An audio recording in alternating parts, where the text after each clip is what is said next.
Today, I'm instructing my administration to halt funding of the World Health Organization while a review is conducted.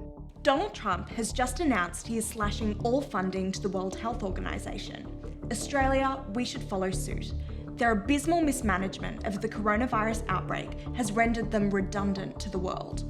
The WHO's self-professed duty is to direct and coordinate international health, but instead of doing their job, they've been too busy towing the Chinese Communist Party line at a great disservice to the world.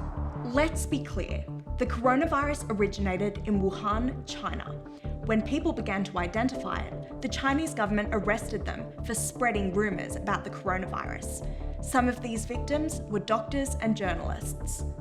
The Chinese government's lack of transparency caused a delayed global response to the virus and consequently worldwide suffering.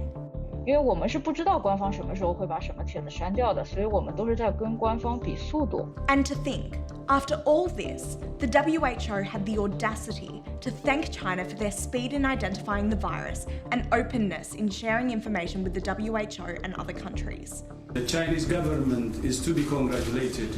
China is actually setting a new standard for outbreak. So let's just recap how the WHO has responded to COVID-19 so far. The WHO's first big blunder was doubting human-to-human transmission of the coronavirus and trusting Chinese authorities as late as the 14th of January. A few days later, they were eating their words. Then, they remained very reluctant to call coronavirus a pandemic, only conceding to it on the 12th of March.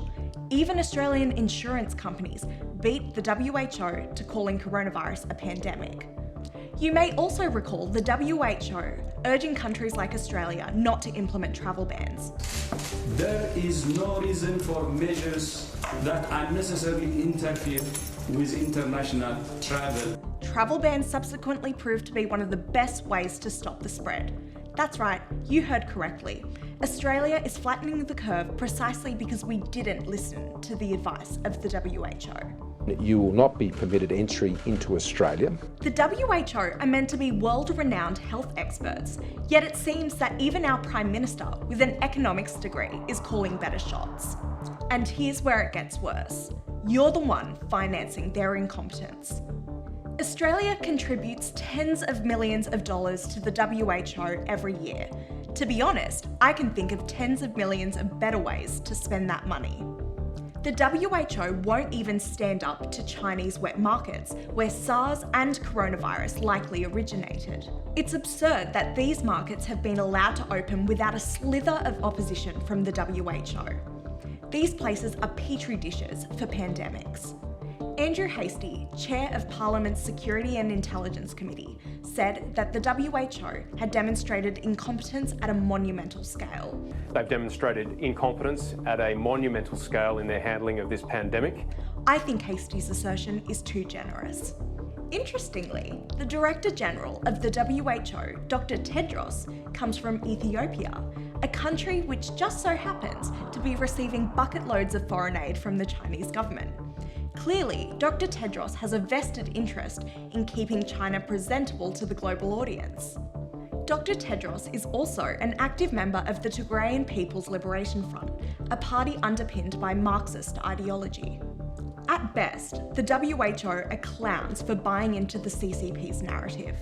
At worst, they are knowingly and actively proliferating the lies of the CCP. Either way, Australian taxpayers shouldn't be paying for it. Despite being bloated by hundreds of millions of taxpayer dollars, the WHO has repeatedly failed to fight against outbreaks, has bolstered foreign dictators, and has become a puppet of the Chinese Communist Party. The criticism of the WHO is not to discount their profitability. Health research is essential and a public good. Rather, there are other organisations that can do the exact same job without being politically nefarious or Chinese communist shills. There can be no question that the WHO's actions, or lack thereof, have resulted in the spread of the virus. They have proved themselves unworthy of our hard-earned money. Because of their lacklustre response to the coronavirus outbreak and the misrepresentation of the danger that it posed, the global response was inadequate to stop the spread. Now, we have over 100,000 confirmed deaths and millions of cases, and the numbers are still climbing. Australia needs to demonstrate our disappointment with the World Health Organization by putting our money where our mouth is. Let's start by defunding the World Health Organization. You can support our campaign to defund the WHO by clicking the link below.